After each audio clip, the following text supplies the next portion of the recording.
मेरा नाम विजय कुमार शर्मा, मैं सीआरपीएफ से GC1 अजमेर CH हॉस्पिटल में अभी कार्यरत हूँ।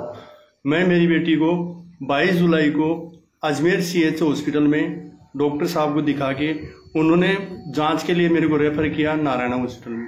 मैं नारायणा हॉस्पिटल में गया, वहाँ पर OPD में मैंने डॉक्टर साहब को दिखाया। उन्होंने मेरी बच्ची की कुछ जाँचें की। उन्होंने मेरे को उन जांचों के दौरान बताया नॉर्मल है, लेकिन सांस की प्रॉब्लम है इसके, तो इसके लिए कुछ जांचें करनी पड़ेगी। उन जांचों में उन्होंने CT स्कैन और एंजियोग्राफी के लिए मेरे को बताया।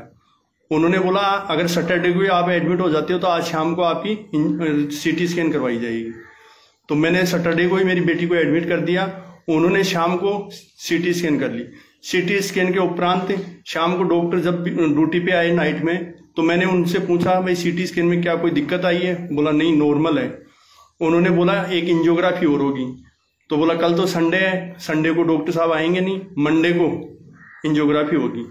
तो मैंने मंडे को वेट किया। सुबह 9:30 बजे, रात को 2:30 बजे स्टाफ नर्स आके बोली इनको कुछ खिला देना, सुबह कुछ मत खिलाना। तो मेरी बेटी को मैंने जगाया। उन्होंने बोला पापा मेरे को भूख नहीं है। तो उन्होंने सुबह 9:30 बजे मेरी बेटी को बोले तैयार कर दो, एंजियोग्राफी के लिए जाना है। तो उन्होंने एंजियोग्राफी के लिए ले गए।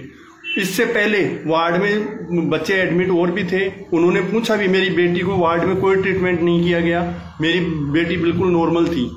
उन्होंने एंजियोग्राफी के लिए जैसे अंदर लेके गए तो मैं साथ गया।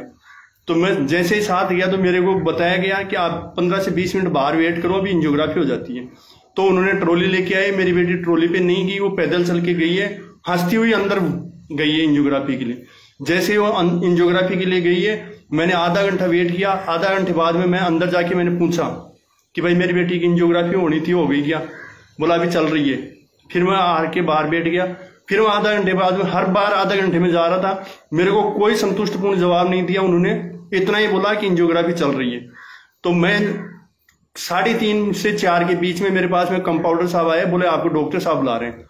उन्होंने मेरे को इतना बोल के वो दूसरी साइड में चले गए। मैं चेंबर की तरफ चला गया, एंजियोग्राफी की तरफ। जैसे ही मैं गेट अंदर खोल के गया तो वहां दूसरे डॉक्टर वहां खड़े थे। उनको नहीं पता था बेटी के पिताजी आ गए, तो मेरी तरफ उनकी पीठ थी। वो उस डॉक्टर को डांट रहे थे, प्रशांत मावर को, कि तूने नालायक इतनी बड़ी गलती कैसे कर दी, बच्ची को ओवरडोज दे दिया। तो मेरे सामने उन्होंने ये बोला एनेस्थीसिया का ओवरडोज दे दिया। मैं सुना उनसे कि भाई ओवरडोज क्यों दे दिया। उसके उपरांत मैं वहां रोने लग गया, मैं बैठ गया। मैंने डॉक्टर साहब से पूछा तो वो दूसरे डॉक्टर साहब मेरे को बोले मेरी बेटी का नाम भी पीयू ही है, आप घबराओ मत, सांस कम आ रहा है, अभी वेंटिलेटर पे ले रहे हैं। इतना बोल के वो वहां से मैं बाहर आ गया। मैं आया, उन्होंने वेंटिलेटर पर शिफ्ट कर दिया। वेंटिलेटर पर शिफ्ट करने के बाद मैं बाहर वेट करता रहा। मैंने मेरे IG साहब से बात की कि सर ऐसी ऐसी बात है, मैं मेरी आंखों से कानों से सुना हूं कि डॉक्टर साहब ऐसे बोल रहे हैं, इतनी बड़ी लापरवाही। मेरी बेटी के कुछ हो गया तो मैं उनको ये बोला कि मैं नहीं बचूंगा साहब। मेरी बेटी को चाहे दिल्ली शिफ्ट करना पड़ी है, मेरी बेटी अगर चली गई तो मैं नहीं बच पाऊंगा साहब। उन्होंने वहां से डॉक्टर साहब को उनको भेजा। हमारे 246 बटालियन से डॉक्टर साहब, CRO साहब आए। वहां आके हॉस्पिटल में उसमें वेंटिलेटर पे मेरी बेटी को देखने गए। वहां उन्होंने आके ये बोला आप भगवान के आगे हाथ जोड़ो, कुछ नहीं, बेटी बच जाएगी।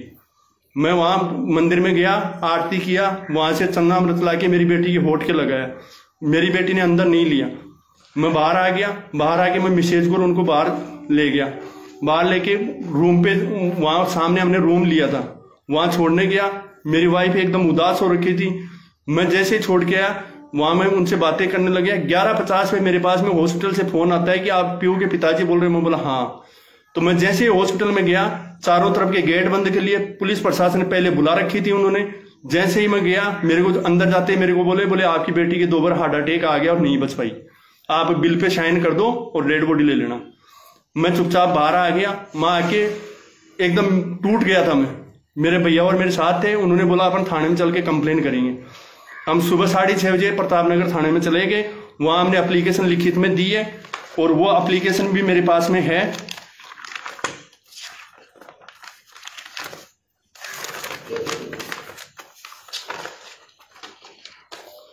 ये मैंने प्रतापनगर थाने में एप्लीकेशन लिखित में दी थी और इसमें मैंने मैं खुद लिखा था कि CCTV कैमरे की फुटेज तुरंत प्रभाव से वहां कलेक्ट करी जाए।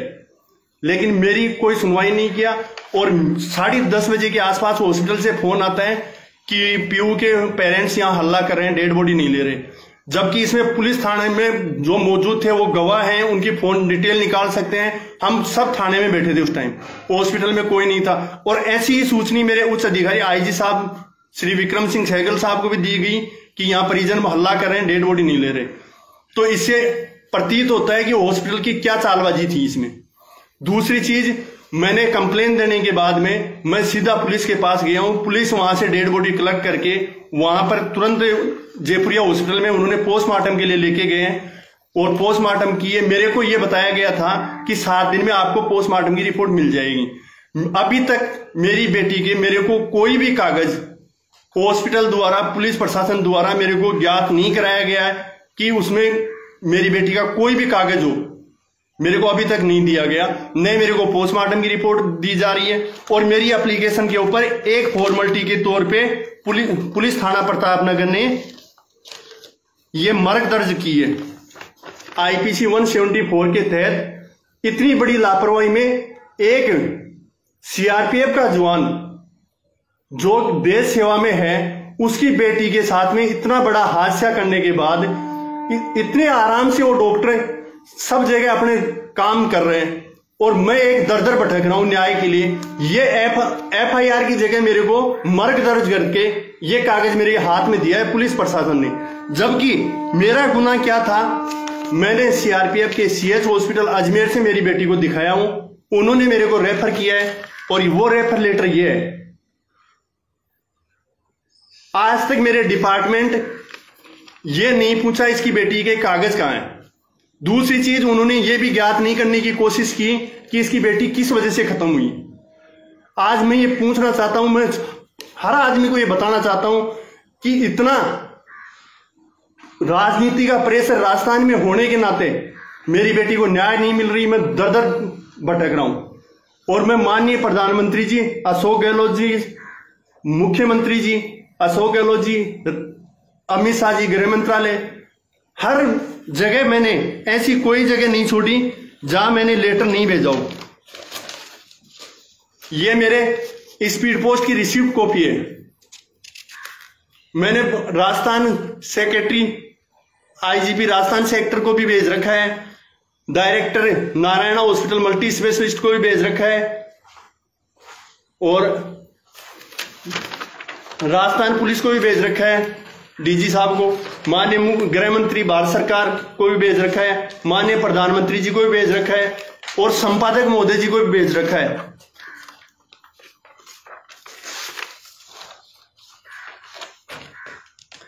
मेरी कॉपी की ये रिसीव्ड है। प्रधानमंत्री जी, गृह मंत्री जी, मुख्यमंत्री जी, चिकित्सा मंत्री जी, मैंने टोटल 18 पोस्ट स्पीड पोस्ट की है और उसका ये प्रूफ है। उसके बावजूद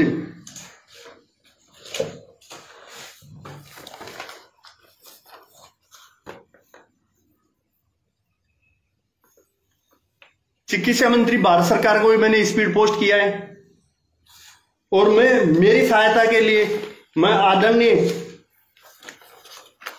हनुमान बेनीवाल जी से भी मैं निवेदन करूंगा कि मैंने उनको भी ये लेटर भेजा है। मेरी समस्या को मद्देनजर रखते हुए उचित कार्रवाई करवाने की कृपा करें। मैं माइंडली, मेरा परिवार और मैं इतने डिस्टर्ब हो रखे हैं कि कोई सहयोग करने के लिए आगे नहीं आ रहा। मैं एक सीआरपीएफ का जवान होने के नाते हर देशवासियों से मैं हाथ जोड़ के विनती करता हूं कि मेरी बेटी को न्याय दिलाने के लिए सब आगे आए और मेरे वीडियो को ज्यादा से ज्यादा शेयर करें ताकि ये गृह मंत्री जी और प्रधानमंत्री जी के पास में जल्दी से जल्दी पहुंचे और इस पे उचित कार्रवाई हो। मैं इतना माइंडली पजट हो रखा हूं कि मेरे को कुछ भी नहीं दिख रहा। मैं रात को सोता हूं, उठता हूं, मेरे को मेरी बेटी सामने आ रही है। वो मेरी बेटी मेरे से ये बोल रही है कि एक अभागा बाप मेरे को यानी कि न्याय नहीं दिला पा रहा। तो मैं हाथ जोड़ के विनती करता हूं कि मेरी बेटी को न्याय मिलना चाहिए और किसी की बेटी ऐसे शिकार नहीं हो। मैं हर उस देशवासियों से हाथ जोड़ के विनती करता हूं। मैं दोबारा बोल रहा हूं कि मेरा वीडियो ज्यादा से ज्यादा शेयर करके ये न्यूज तक और प्रधानमंत्री जी तक और गृह मंत्री जी तक ये जल्दी से जल्दी पूछे। इस पे सख्त से सख्त कार्रवाई करनी चाहिए। मेरी बेटी एक हंसती खेलती गई थी, उस हॉस्पिटल की इतनी लापरवाही है कि वो सीसीटीवी कैमरे की फुटेज भी देने को तैयार नहीं है और पुलिस प्रशासन ले नहीं सकती क्योंकि उस हॉस्पिटल पे इतना राजनीति का प्रेशर है उतना उनको सपोर्ट है कि एक आम आदमी के लिए जीना मुश्किल है और न्याय लेना मुश्किल है।